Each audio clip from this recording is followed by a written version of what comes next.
Hi everyone. Today we have discussed about to be the point of the art and architecture during to be the age of the Guptas.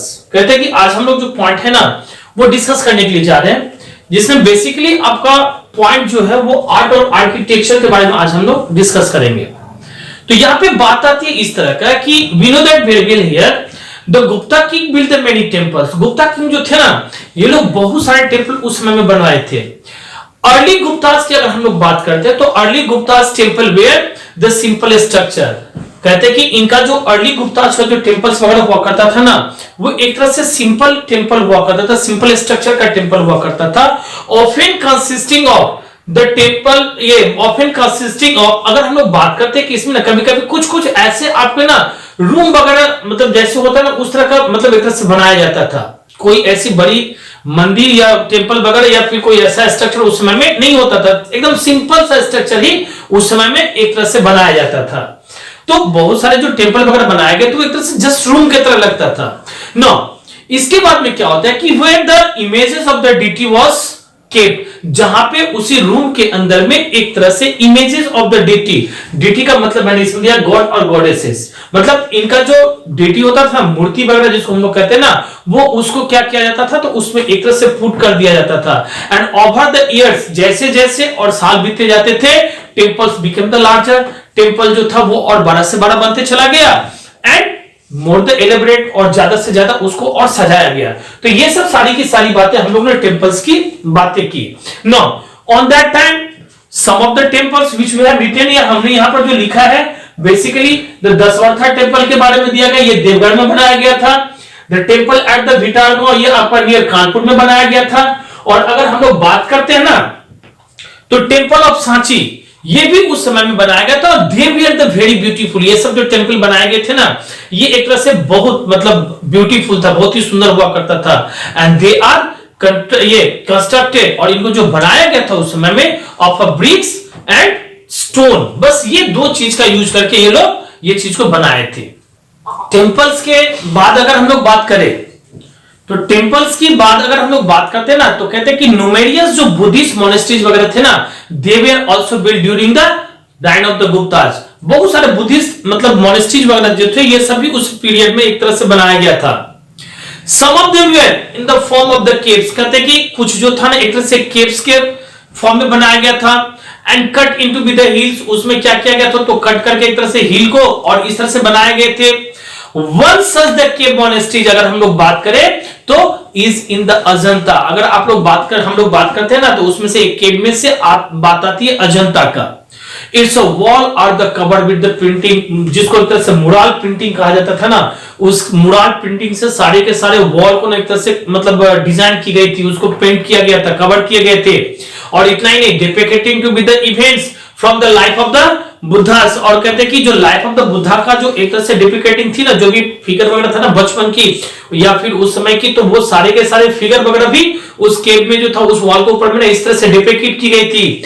So this cave painting अगर हम लोग करते हैं बात में इस cave painting की तो amongst the finest in the world, पूरे वर्ल्ड के अंदर में ना एक तरह से फाइनेस्ट माना जाता है। And are a popular tourist at, ये एक तरह से अगर हम लोग देखें तो टूरिस्ट के लिए ना ये एक तरह से अट्रैक्शन का भी प्लेस बना हुआ है। और इतना नहीं, प्रत्येक ईयर अभी भी जो है ना वहां पर में घूमने के लिए बहुत सारे पीपल वहां पर में जाते हैं, ट्रैवलर्स जाते हैं। वो इतनी सुंदर है अभी भी कि इनको देखने के लिए अभी भी प्रत्येक साल जो ना बहुत सारे आदमी वगैरह वहां पर में जाते हैं।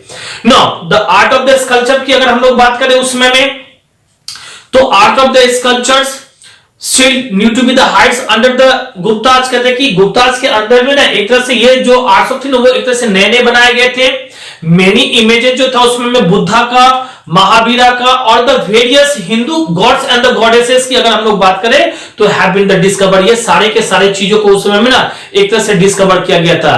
अगर हम लोग statue of the seated Buddha की भी बात करते हैं, जो बुद्धा एक तरह से बैठे हुए हैं ना उनकी स्टैचू की भी अगर हम लोग बात करते हैं from the Sarnath is one of the finest examples of the Gupta sculpture, और गुप्ता स्कल्पचर का ना ये एक तरह से फाइनेस्ट एग्जांपल भी माना जाता है।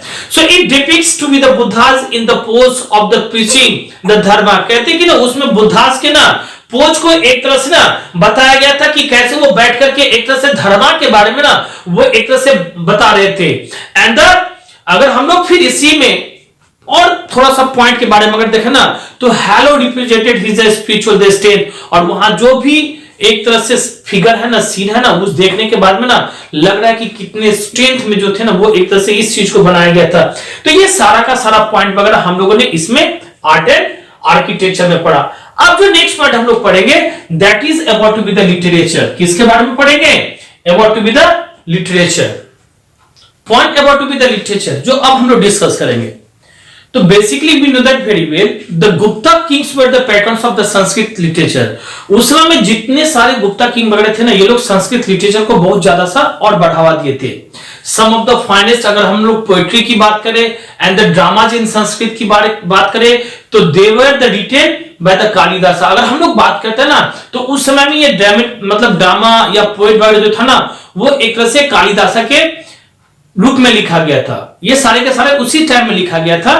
एंड द ग्रेटेस्ट पोएट, और अगर हम लोग ड्रामेटिस्ट की बात करते हैं, तो इसमें आपका नाम आता है किसका? कालिदासा का। कालिदासा को एक तरह से greatest poet and the dramatist का भी नाम से उस समय में ना एक तरह से जाना गया था।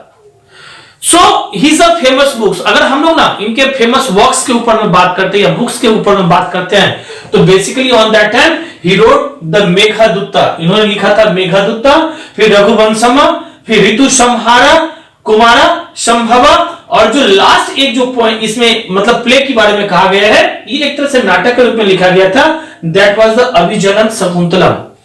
ये इसमें कहानी जो है ना, बहुत बड़ी कहानी है। ये अभिजनन शकुंतलम एक तरह से नाटक के रूप में लिखा गया है। तो ये बहुत बड़ी सी मतलब संस्कृत में लिखी गई एक बहुत बड़ा सा प्ले उस समय में। ये सारा का सारा काम जो था वो कालिदास के द्वारा किया गया था। अगर हम लोग कालिदास की बात करते हैं, इसके बाद में कालिदास के बाद में भी बहुत सारे ऐसे राइटर्स वगैरह थे। There were the other the great writers into, कहते हैं कि उस समय बहुत सारे और अदर ग्रेट राइटर्स वगैरह भी थे, जिन्होंने बहुत सारा सा बुक्स वगैरह उस समय में लिखे थे। नो बेसिकली अगर हम लोग बात करें, तो Mrichchhakatika, it was written by the Shudraka. किसके द्वारा लिखा गया था ये? तो शूद्रका के द्वारा। नो देवी चंद्रगुप्तम, और इसके बाद में ना मुद्राक्षसा, ये जो बुक था ना आपका दोनों, ये लिखा गया था आपका विशाखा दत्ता के द्वारा। And the Panchatantra, it was written by the Vishnu Sharma. और ये सारे के सारे बुक्स वगैरह जो थे, वो मतलब जो भी था वो खास करके ना उस समय में ये बुक्स वगैरह किसके द्वारा? तो दोनों के द्वारा। ये जो पंचतंत्र बुक थी वो विष्णु शर्मा के द्वारा जो था उस समय में लिखे गए थे। तो ऐसे ऐसे ना बहुत सारे ऐसे वर्क था जो एक से एक बड़े से बड़े जो कवि थे उस समय में, पोएट्स वगैरह थे ना, ये लोग लिखा करते थे। No the study of the language if we have talking here, तो particular the grammar and the lexicography, कहते हैं कि अगर हम लोग ग्रामर की बात करें या फिर लेक्सिकोग्राफी की बात करें, तो लेक्सिकोग्राफी मींस होता है कि the process of the compiling the dictionary, एक तरह से डिक्शनरीज वर्ड को कंपाइल करना, बनाना। ये सारे के सारे बॉक्स वगैरह भी उस समय में ना प्रोग्रेस में था। Panini's Ashtadhyayi, it is a work on the Sanskrit grammar, कहते हैं कि पाणिनिस का लिखा गया एक अष्टाध्यायी बुक था। Basically that was work on the Sanskrit grammar, जिसके ऊपर में ना संस्कृत ग्रामर का जो था ना, वो सारा का सारा वर्क्स उस समय में किए गए थे।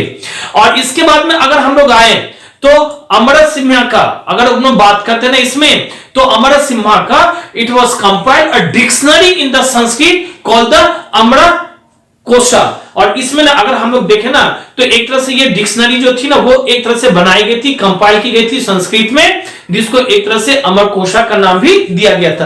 तो ये सारा का सारा चीज हम लोगों ना लिटरेचर में पढ़ा।